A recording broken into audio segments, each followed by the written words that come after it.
Alright, so I'm probably gonna I'm probably gonna do three more for reaction videos and then I'm off.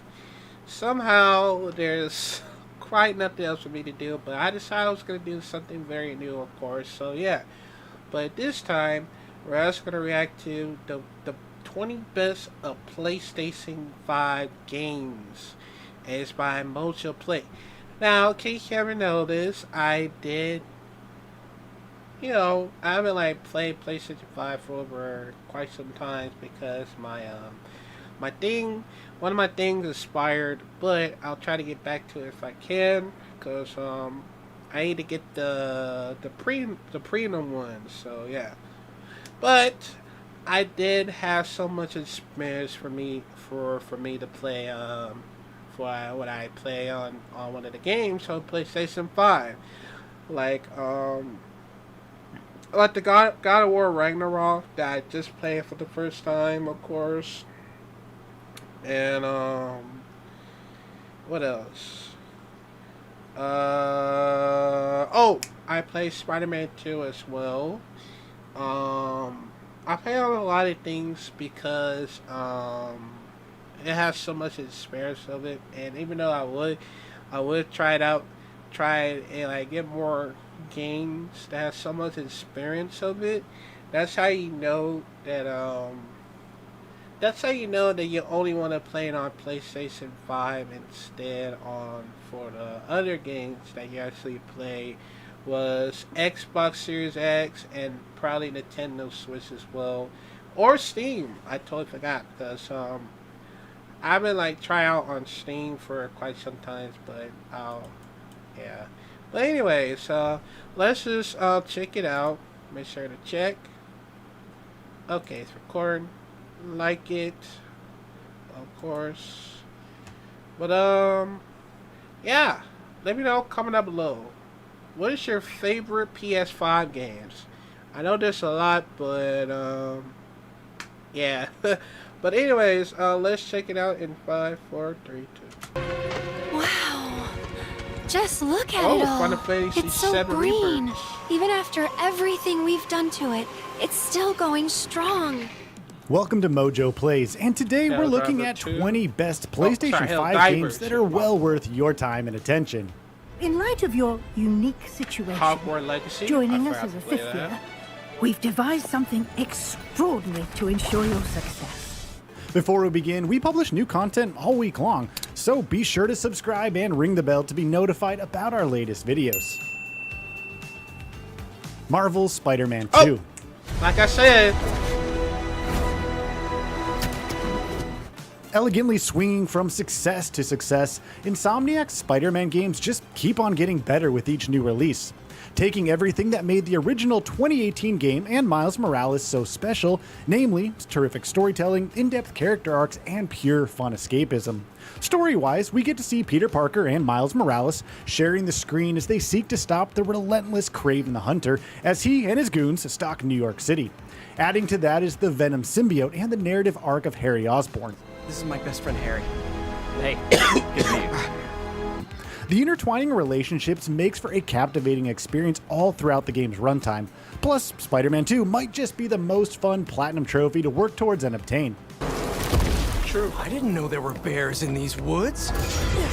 Final Fantasy VII I'm so glad I actually played Spider-Man 2, man. I have so much good experience about it because shout out for my brother for let me buy the game for me, of course. And I gotta say, let's just say that yeah, because even though I always a huge fan of Spider-Man, it's always a great experience to see it.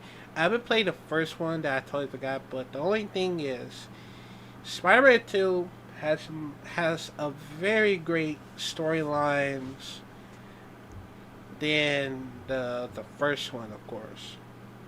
You know, you just feel like you're watching a movie, of course, instead of that, because that's how I actually does that. I did like plenty of size, I actually did like plenty of size quests of it, because, I mean, it actually helps me level up some more of it, and the only reason why because it actually like does make sense to it. So, yeah, that's why I actually did that because don't I mean I just don't understand why there's so many hate from like other people that always hate on Spider-Man 2, and I mean, just because it's like maybe a storyline or a character or some, because I mean, I just hope they not take it too much personal and not too much deep of seeing not playing Spider-Man 2 a bit, just because it may have something to do like I don't know some LGBTQ parts of it. For the side quest of it, and that's the only thing of it. So I don't know why, but it's just a bunch of haters that always does this shit every single time. Like always, like deal with like nonsense. Some I don't know, but yeah. Rebirth. Final Fantasy VII Rebirth. I had not played it. Think we woke it up. For many Final Fantasy fans, the thought of topping the greatness of Final Fantasy VII Remake seemed almost impossible. Then Rebirth came along and upped the ante even more, making it one of the best in the entirety of the series' history. As you might imagine, Rebirth picks up where Remake left off, with Cloud and company exploring the planet as they seek to stop Shinra's continued exploitation, while working to stop Sephiroth for good. Well, hopefully. Sephiroth was in Midgard. We fought him. Whatever happened, he's alive. But why come back now? While open world games might seem a dime a dozen, Rebirth instead focused on highly explorable open zones where you are drawn to every nook and cranny organically. And when you do get into the throes of combat, you are greeted to some high-octane, in-your-face, action-packed battles, where elements of strategy and tactics can still come into play. Rebirth knows how to keep you hooked moment after moment. If for some reason you have already fully wrapped up Remake and Rebirth, then it's also worth checking out Final Fantasy XVI, since that's a highly commendable entry as well. To hell we're talking. If they won't give us a say, we'll decide our fates another way. Baldur's Gate 3. Baldur's Gate 3. And I'm here to save you again. What can be said about Baldur's Gate 3 that hasn't already been summed up before? This titanic, nuanced, and thought-provoking, player agency-driven RPG might just be the pinnacle of gameplay variety and storytelling prowess from Larian Studios, who definitely know a thing or two about crafting in-depth gaming experiences. One of the central reasons this game has truly become one of the best on PS5 is because it allows you to play and interact with its world and characters in every conceivable way. If you can think of a way forward, no matter how bonkers, the game likely lets you do just that. This nature stems from the game's thoroughly incorporated Dungeons & Dragons elements, from non-linear story beats, central characters possibly being killed off, the ubiquity of dice rolls, and other things that are like that basically. Baldur's Gate 3 really allows you to create and shape your own story with your very own avatar, and for these reasons alone, it deserves to be lauded. The world and its denizens will react in kind.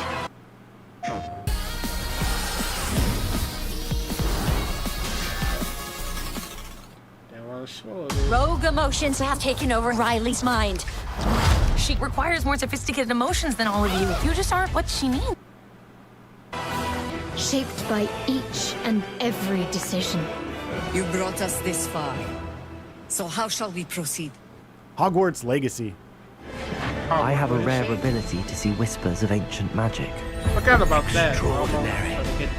The sheer idea of existing in a fully realized Harry Potter universe truly felt like a pipe dream for most fans, that is, until Hogwarts Legacy released. The attention to detail that went into creating Hogwarts Castle, Hogsmeade, and the surrounding world captivated budding witch and wizard students immediately, with those feelings persisting all throughout this media experience. Creating your very own witch or wizard and guiding them through the perils of being a new fifth-year student at the renowned Hogwarts School of Witchcraft and Wizardry is simply sublime. From the intricacies of the game's quests to the meticulously designed nature of the world, Hogwarts Legacy is the epitome of magical greatness.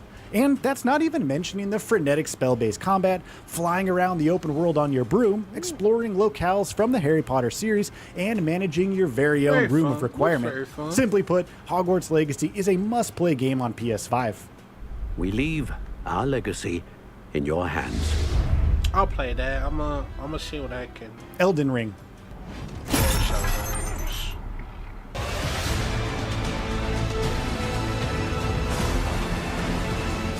If you take the punishing brutality of the Soulsborne formula and throw them into a bubbling cauldron with an expansive open world, plenty of player agency, near endless hidden areas, and a bevy of unique weapons, well, you, of course, get the behemoth that is Elden Ring. Where many other Soulsborne games push you in a semi-linear fashion, Elden Ring instead lets you take a new direction, venture off elsewhere to just try and forge ahead. It's exactly this type of player freedom that gives Elden Ring its endless sense of playability, even with its steep difficulty. The fact that From Software took this duality and made it work seamlessly in a lovingly crafted open world is downright commendable. Add in a nuanced and thought-provoking environmental story and world partly created by George R.R. Martin, and you get a game that is ready to pull you in and not let you go anytime soon.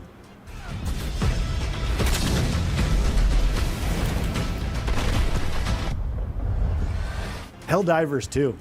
In this time of need, Super Earth once again calls upon her mightiest, bravest, most obedient heroes. The Helldivers. Helldivers 2 truly came out of nowhere and has achieved incredible success. It's really no surprise, seeing as developers Arrowhead Game Studios have managed to nail the very often despised live service formula. It's a deeply fun and engaging solo or co-op sci-fi shooter with intense battles, tongue-in-cheek humor, oodles upon oodles of content, and so much more. If fun factor alone was the only parameter for a game's success, then Helldivers 2 would definitely take the cake here. The sense of joy that comes from teaming up with some buddies, or heck, even some strangers online, is palpable to say the least. Sure, they might grief you with an uber powerful weapon or a stratagem, but it will at least provide a good laugh or two as you get ready to hop back into the bug/alien shooting goodness.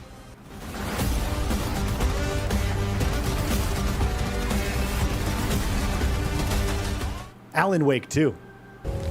Alan Wake? Written with a typewriter. I forgot about that game. Someone's been watching us. Now, it would be easy to quantify Alan Wake 2 as just another third-person survival horror game. However, to do so would be a great disservice to the experience. Per Remedy's pedigree, Alan Wake 2 is a surreal nightmare. The juxtaposition of film-like live-action scenes and gameplay is something that Remedy consistently engages with. Alan Wake, one of my all-time favorite writers, and this on the show. He's here to talk about his latest book.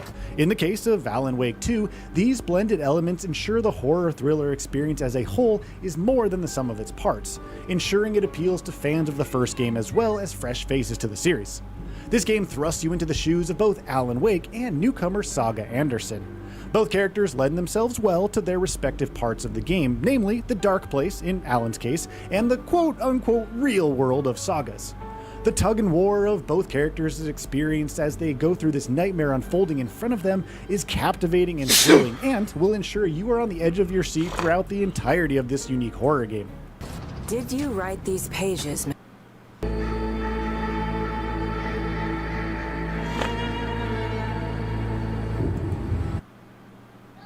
Mr. Wake? I'm trying to remember it. You're the killer.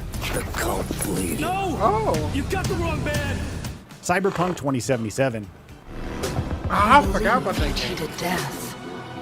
It is death that has cheated you. Okay, at this point, it's no surprise to say that Cyberpunk 2077 launched in a disastrous state, but thanks to a crazy amount of elbow grease, the game has finally lived up to the promised hype. Taking place in Night City, Cyberpunk 2077 offers up a power fantasy unlike anything else, with all of the gritty, grimy goodness you would expect from a seedy world such as this. First and foremost, this is an action RPG, one that allows you to craft your own cybernetically enhanced avatar to take on the goons and baddies of Night City. Around every corner of this world there's something to do and interact with, most of which pushes the narrative along nicely, keeping you immersed throughout. Add to that the ever-present Keanu Reeves as Johnny Silverhand and the fantastic Phantom Liberty content, and you have a robust package that has earned your time and attention. So go out and play. just don't get played. Resident Evil 4 Remake. I forgot about that. Resident Evil 4 Remake. I'm still trying to get it. Yeah. So how do you follow up one of the greatest survival horror games ever made, especially as a remake? Well, Resident Evil 4 Remake did just that. The 2005 original is still lauded to this day, and it's just as playable as it was all those years ago. Instead of just throwing a new coat of paint on the game yet again and calling it a day, Capcom truly went above and beyond to tell Leon Kennedy's horrific, nightmarish story in dramatic and awe-inspiring fashion. Side by side, both the original and the 2023 remake follow most of the same story beats, but there are plenty of surprises and new additions thrown in to make this game feel brand new. You can stop right there. Ada. Gameplay-wise, the RE4 remake knocked it out of the park, offering intense and brutal third-person action combat alongside more robust and rewarding exploration. From the weighty, hefty feel to combat, to the terrifying art direction, to the memorable characters and villains, heck, to the weapon upgrades, there's just so much to this remake that consistently impresses. Now that he has chosen death. Oh, you gotta be kidding me. Stellar Blade. Stellar Blade. I did play on a demo. Need to go check out my part gameplay. Character action game, part Souls-like. Stellar Blade, if you'll excuse the obvious, is, well, stellar. It's one of those games that aims to sink its hooks into you right from the get-go without ever letting go. Now, most of this comes down to the game's over-the-top kinetic action combat, but it also comes from the narrative. Earth has been ravaged and humans are being eradicated, so it's up to Eve and her pals to take back what is rightfully theirs, while ensuring the remaining populace and cities don't fall ruin, or at least more so. Characters just pop off the screen. The apocalyptic world is haunting yet beautiful. The combat is tough, visceral, and frenetic, but always fair. And the game's action tendencies ensure there's always something to look forward to while playing. Simply put, we need more single-player focused games like this one, so it's truly delightful to see Stellar Blade gaining traction and praise. Her mission is to save the planet by defeating the Elder Natiba. All we must do is complete the mission. Death Stranding Director's Cut. Death Stranding. I'm on the beach, Sam. Our beach. The one where I was born. Come and find me. If you want to discuss games that are polarizing, then, well, look no further than Death Stranding. This should likely come as no real surprise, given that it's brought to us by Hideo Kojima. There's really no getting past just how out there Death Stranding really is. Some have called it a walking simulator, others have called it an action-adventure, and still others have called it a survival horror game of sorts, given the narrative's dark tone in many areas. Heck, you could even call it a Norman Reedus simulator. To an extent, it's actually all of these things and then some. It's a game about connections, both physical and relational. You see, the United States fell to a widespread calamity, and it's up to Sam Porter Bridges to repair and reconnect, along with those he meets.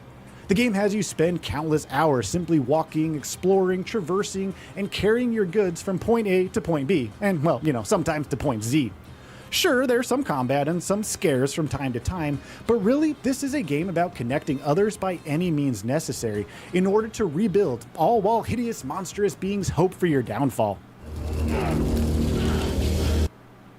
Coors Banquet, the same brewing tradition since 1873. Start your legacy. Did I ever tell you my real name? Some weird tips. I wanted to. Oh, very long. The Last of Us Part 1. Of course. Over there! Why are they doing that? Keep looking at me, baby. We're gonna get out of this. I promise. The Last of Us Part 1, yes, the remade version of the original 2013 PS3 game, is pure gaming excellence, from both the perspective of gameplay and narrative. For the uninitiated, The Last of Us tells the harrowing and somber story of Joel and Ellie as they work their way through a ravaged, post-apocalyptic America. Contending with the infamous clickers, monstrosities corrupted by the cordyceps fungus, and their counterparts, means you are in for strong elements of survival horror, crafting, tense battles, stealth, exploration, plus so much more. You picked a hell of a place to hole up, didn't you? You know, as bad as those things are, at least they're predictable. The normal people that scare me. Ghost of Tsushima. Now, I know there's a big difference between The Last of Us Part 1 and The Last of Us Part 2, the remastered ones.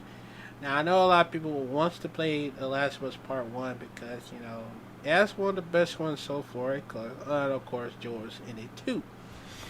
But the only problem was that I know a lot of people that hate The Last of Us 2, you know, Last of Us Part 2, because I know that it was too too early. You know, what happened to Joel's death was triggering everybody.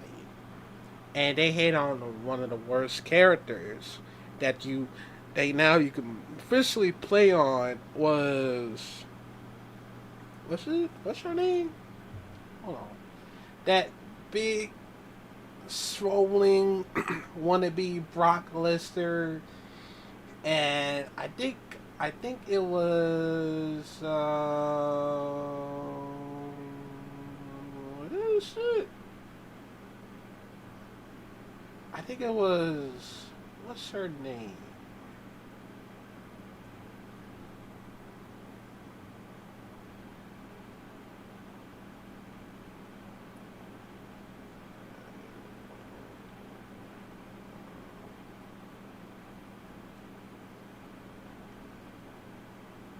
Abby. Yeah, Abby, because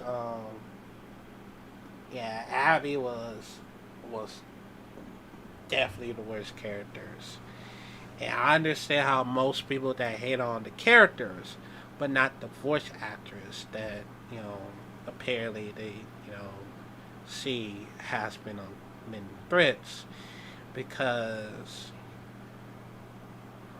I guess you can say that it's like a real life characters of Jules and Elliot, of course,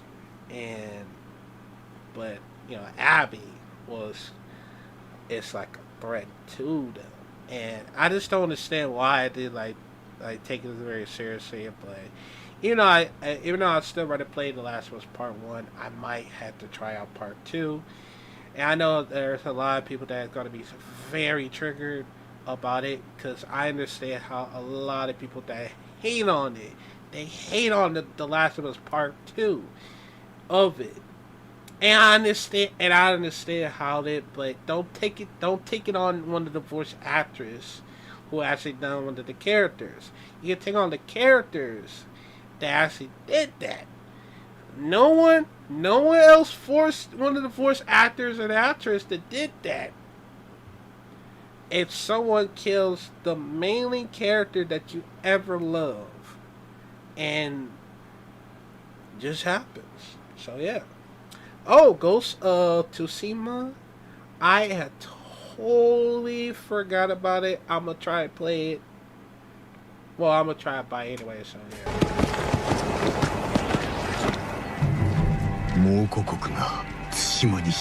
I totally forgot about that. While open world games might seem a dime a dozen nowadays, Ghost of Tsushima came along to completely refresh what it means to explore a gaming playground. Players stepped into the role of Jin Sakai as he adventures across the expansive island of Tsushima. Instead of just pointing you where to go next, the game utilizes a wind mechanic that gently nudges you in the right direction. But let's be honest, most of us were too enraptured from exploring off the beaten path, taking out enemies via the intense combat made up of various stances and sword maneuvers. The role of a samurai taking on the Mongols in a lush Japanese setting isn't an easy task. So it's fortunate that this game keeps you immersed around every sun-soaked corner with stellar gameplay loops and progression.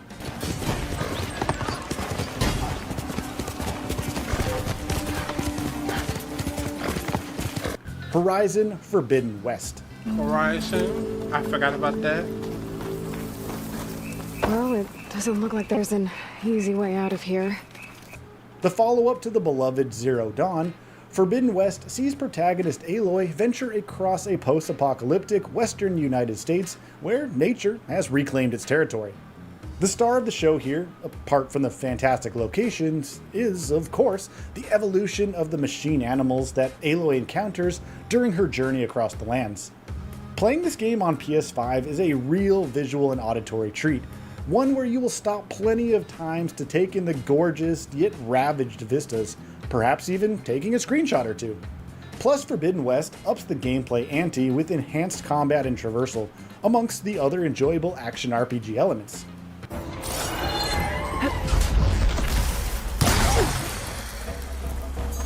Gran Turismo 7. I forgot about that. I think my brother asked it. It's pretty darn remarkable to think that the pinnacle racing sim series has been going strong since its inception way back in 1997 on the PlayStation 1. Fortunately, fans of this long-running racing series can once again get their gearhead fix with Gran Turismo 7.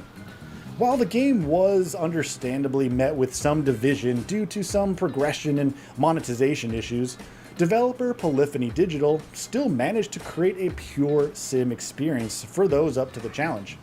Gran Turismo 7 features a robust suite of gameplay modes, including the fan favorite GT Simulation mode. From a host of real-world vehicles and locales, racing sim players have so much to enjoy with this game. Plus, it can now be played in VR with PSVR 2 for added immersion.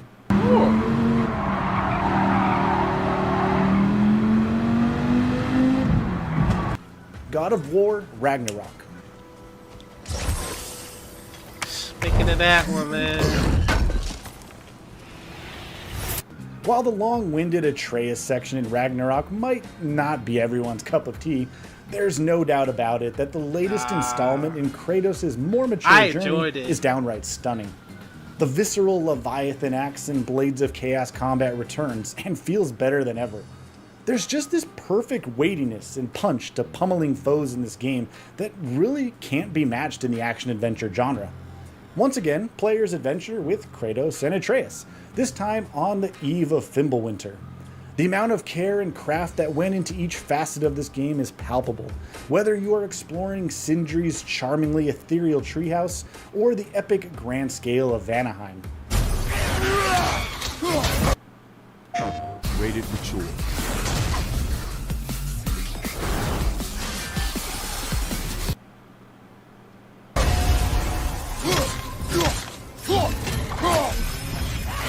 Astro's Playroom.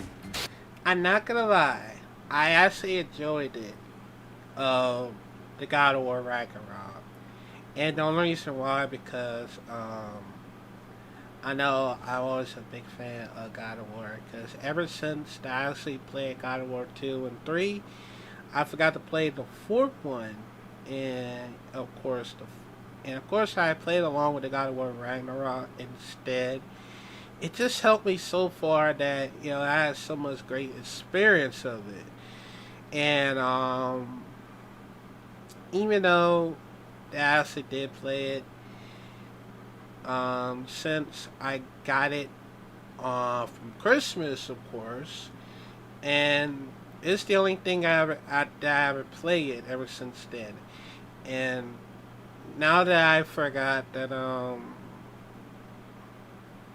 they added some free DLC that I totally forgot about it. I'll probably have to get back and play it soon. But I'll have to wait till November once again, because let's say it makes sense the part of the whole winter thing, if you ask me. So yeah. Ooh, Astro Playrooms. Ah. For pure distilled 3D platforming goodness on the PS5, look no further than Astro's Playroom. The pack-in game experience that perfectly encapsulates the DualSense's capabilities and the console's raw power and fidelity. The sheer playfulness and whimsy, as well as the love letter to all things PlayStation of Astro's Playroom, is unmatched on the system. If for some reason you missed out on this experience, well, first off, what are you even doing? Second, you need to remedy that right now. Taking place across a charming, colorful, and eclectic mix of worlds and stages, Astro seamlessly jumps, bounds, and glides across the world, oftentimes hopping into a mech of sorts to swap up the gameplay on the fly. I think the I have feel it right from the now. DualSense as Astro moves about each surface is utter amazement in gaming form. Yeah, I think I have it. I'm gonna try to get it. Returnal. Returnal? I forgot about that. If you want to see a game that showcases why the PS5 is such a powerful console, then look no further than Returnal. Sci-fi psychological horror meets third-person shooter meets roguelike in this masterclass of a game. The sheer freneticism as protagonist Celine ventures forth into the darkness with the repeating cycle makes for a gameplay experience unlike anything else. However, be ready for a steady and mounting challenge. The alien landscape that has been crafted for Returnal feels and looks like the thing of nightmares. As Celine, you will blast away horrific monsters with a wide selection of weaponry and upgrades. Seeing the neon-drenched glow of enemy attacks as you dodge and weave through the zones is truly incredible to behold.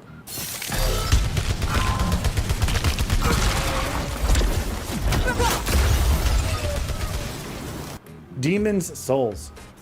Demon's Souls, never heard of it.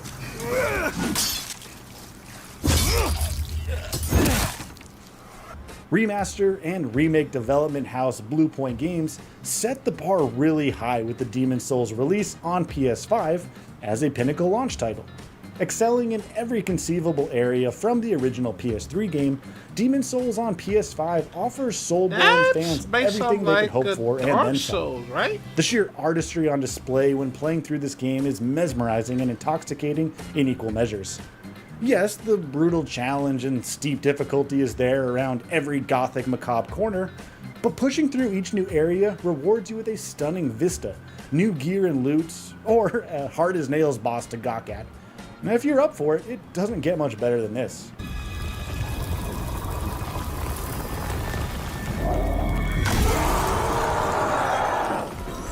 Ratchet and Clank Rift Apart.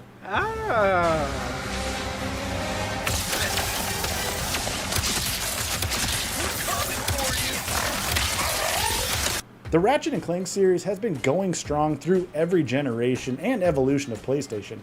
Rift Apart is the culmination of the developer's work, as this title offers up adrenaline-pumping gameplay, dazzling set-piece moments, a quirky and epic story, plus so much more. The first time you see the raw power of the PS5 being used during the Rift tethering sections is simply amazing. And it's not just a gimmick, since it's woven into the very fabric of the narrative. The series' kinetic gunplay, melee combat, and traversal options are better than ever here, and it's always a blast to see and try out the creative weapons on offer as you work to level each of them up. Was that a kraken? Do you agree with our picks? Check out this other recent clip from Mojo Plays. I'm not gonna lie, I would love to play Ratchet & Clank Rift Apart. That I totally forgot. And even though it looks super fun, I have to like play through a lot of classic games instead. And even though I wouldn't have to play it, so yeah. But these are very amazing. Some of these I never played. Some of the others that I did play was God of War Ragnarok and of course Spider-Man 2 as well. I haven't played Final Fantasy VII, Baldur's Gate 3, Hogwarts Legacy, Elden Rings, Helldiver, Alan Wake 2. I forgot about Cyberpunk 2027, Resident Evil 4 Remake, Stellar Blaze. I'm going to try to get it. I want to get back to play The Last of Us Part 1 that I totally have. I forgot to get the Ghost of Tsushima, Horizon, Grand Tour. I forgot I did have this, the Playrooms, and also Ratchet & Clank Rift Apart. And yeah, and you know, that's the only thing I like about it, because it does actually help me, you know, collect a lot of PlayStation games along with the others for the Xbox Series X and the Nintendo Switch. That's very most important, and I need y'all support. I need your help. So yeah, but let me know, comment down below, man, what is your favorite PS5 games? It could be a lot of them. And yeah, And even though I would love to get back to play on PS5, I need to get the PlayStation Plus Premium. It's very most important to me as I can because of it. So yeah, but yeah, man. Yeah, let me know, comment down below. I'll probably gonna do more of these next time if I can. So yeah, but yeah, man, comment down below, and I'll see you on the next trash video.